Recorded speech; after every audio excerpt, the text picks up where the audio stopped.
Karena tadi secara sekilas sudah kita bahas adanya framework untuk implementasi MVC ini, berarti kondisi yang sebaliknya adalah tanpa framework. Apa itu? Yang namanya juga tidak ada framework, tidak menggunakan framework. Ini berarti pemilihan komponen program jadi MVC dilakukan secara manual. Misalnya kalau kita ingin menyulap program-program mode konsol yang sudah kita pelajari selama ini agar menggunakan pendekatan MVC, maka kita perlu memilahnya menjadi 3 komponen utama. Atau kita ingin memprogram desktop, memprogram GUI. Kita bisa juga menerapkan MVC secara manual. Kalau kita membuat GUI-nya dengan Java Swing. Itu kalau kita memilih tanpa framework. Ini murni kalau tanpa framework harus melibatkan programmer yang mumpuni. Karena dia juga harus mendesain tampilannya.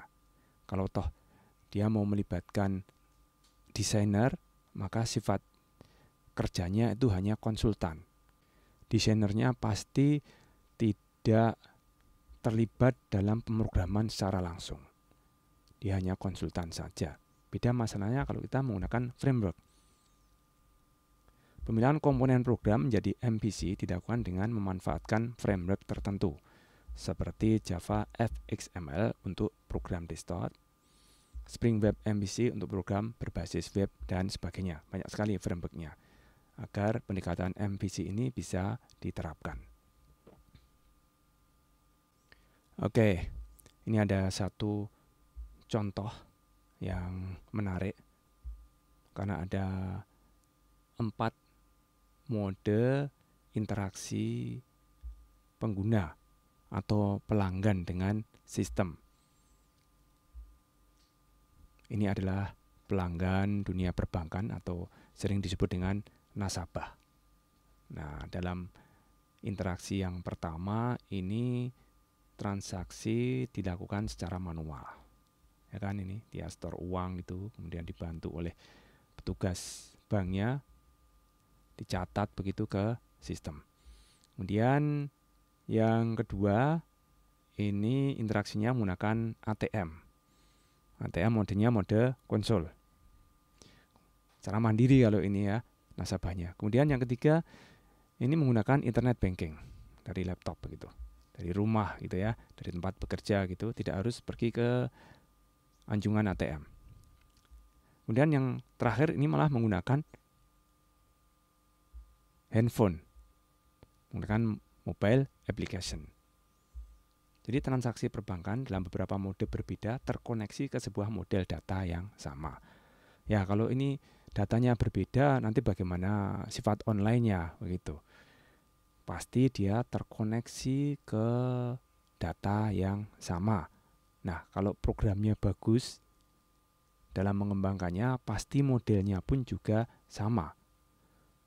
Jadi satu model dikembangkan, misalnya prinsip atau proses bisnis di bank itu berubah, dia cukup mengubah satu saja, satu tempat saja, modelnya saja.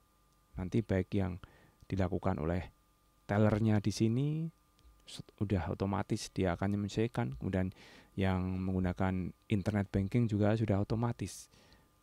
Jadi tidak usah mengupdate setiap model di setiap mode. Nah, ini yang saya sebut dengan Nfuse terkoneksi ke satu model data yang sama. N-nya ini berarti 4 dalam hal ini. Oke, selanjutnya tentang state. State itu apa? Ini adalah contoh apa itu single state dan multiple states. Ya, ini sudah kita Indonesiakan menjadi multi state tanpa akhiran.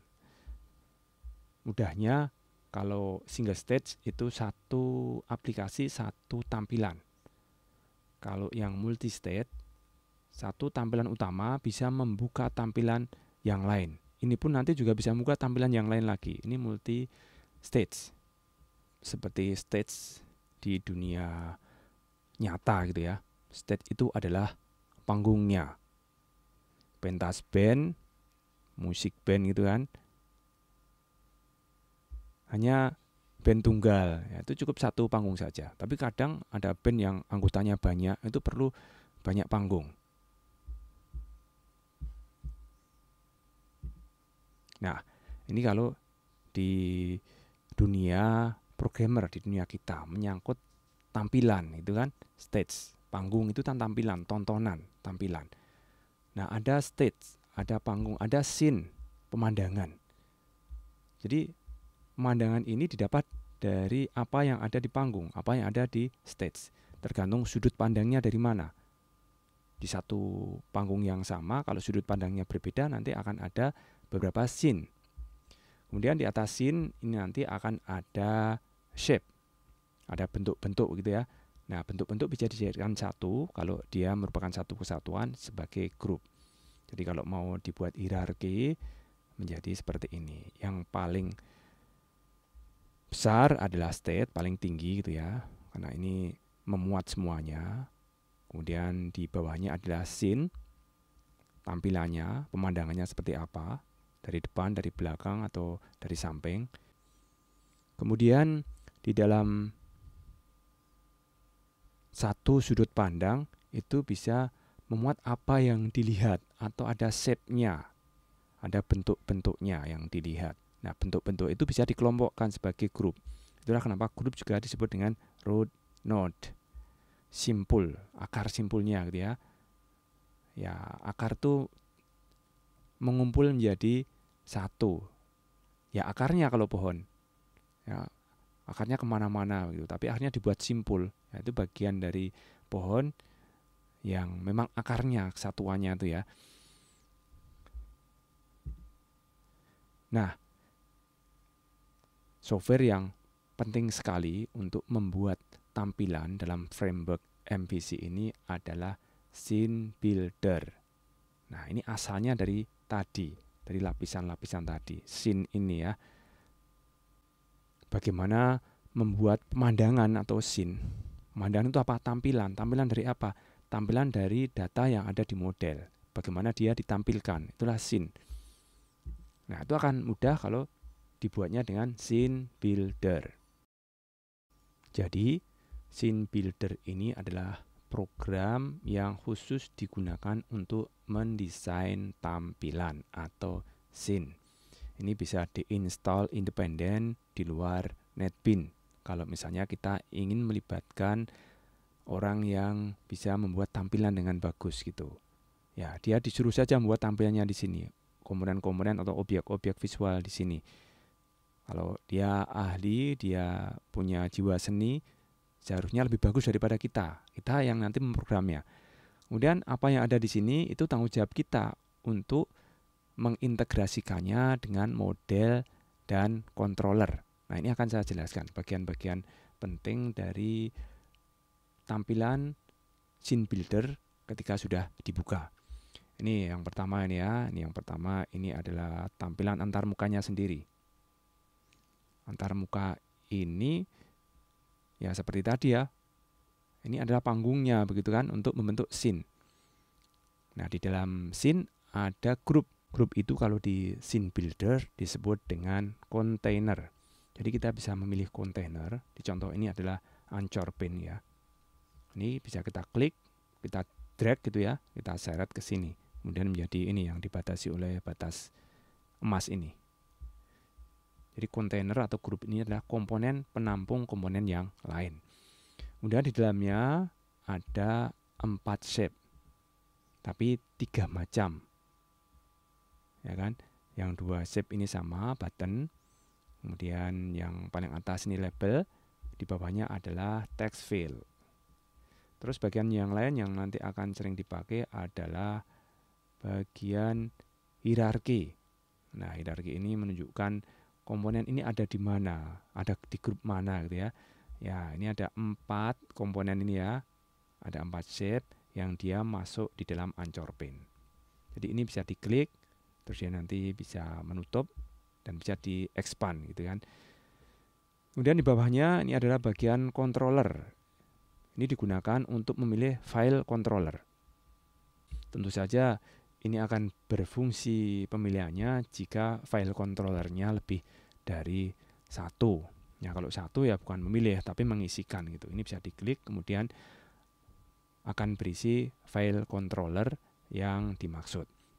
Sebenarnya masih banyak lagi bagian yang lain yang terdapat di scene builder, tapi hanya 4 bagian ini yang akan sering digunakan. Kemudian di sisi kanan ini ada bagian property. Nah, bagian property ini digunakan untuk mengatur tampilan dari komponen tertentu. Misalnya ini, atau tombol, atau labelnya. Ya, ini mau keluar tulisan apa, ini juga mau keluar tulisan apa, lebarnya berapa, tingginya berapa, warnanya apa, bisa diatur di sini. Bahkan nanti kita juga bisa menggunakan CSS, ya, cascading style sheet. Kalau kita ingin misalnya membuat tema gitu ya, tema gelap, tema malam, tema siang, tema terang, atau tema redup dan sebagainya, cukup diatur dengan satu file. Kita tidak perlu mengaturnya satu persatu, komponen demi komponen. Nah, kalau yang di sini ini satu persatu. Ini sebenarnya panjang ini propertinya. Ini saya potong gitu ya. Saya potong, saya bebas saja bagian-bagian penting. Nanti akan kita dalami sambil jalan, sambil membahas materi yang lain. Kemudian ada bagian layout. Layout menyangkut tata letak, posisinya gitu ya, ke kanan, ke kiri, ke atas, ke bawah, dan seterusnya. Tidak usah kita dalami ini, nanti bisa dipakai secara langsung karena mudah sekali ini. Kemudian bagian kode gitu ya. Bagian kode menyangkut apa? Bagian kode dari setiap komponen ini. Ini contohnya bagian kode dari text field. Ya, text field ini namanya apa? Ini ada fxid. Beri pengenalan pada komponen. Jadi ini bisa saja diserahkan ke desainernya gitu ya, kalau kita melibatkan mereka. Tapi kalau mereka bingung, tidak mau dilibatkan secara teknis, ya sudah, dia asal utak-atik di sini saja. Nanti yang ngisikan properti, yang ngatur nama pengenalnya ini, itu kita gitu ya. Terus ini kalau dia diklik, apa yang dilakukan oleh program misalnya, responnya apa? Ini diisikan di on action. Nanti ini akan terkait dengan void yang ada di file controller.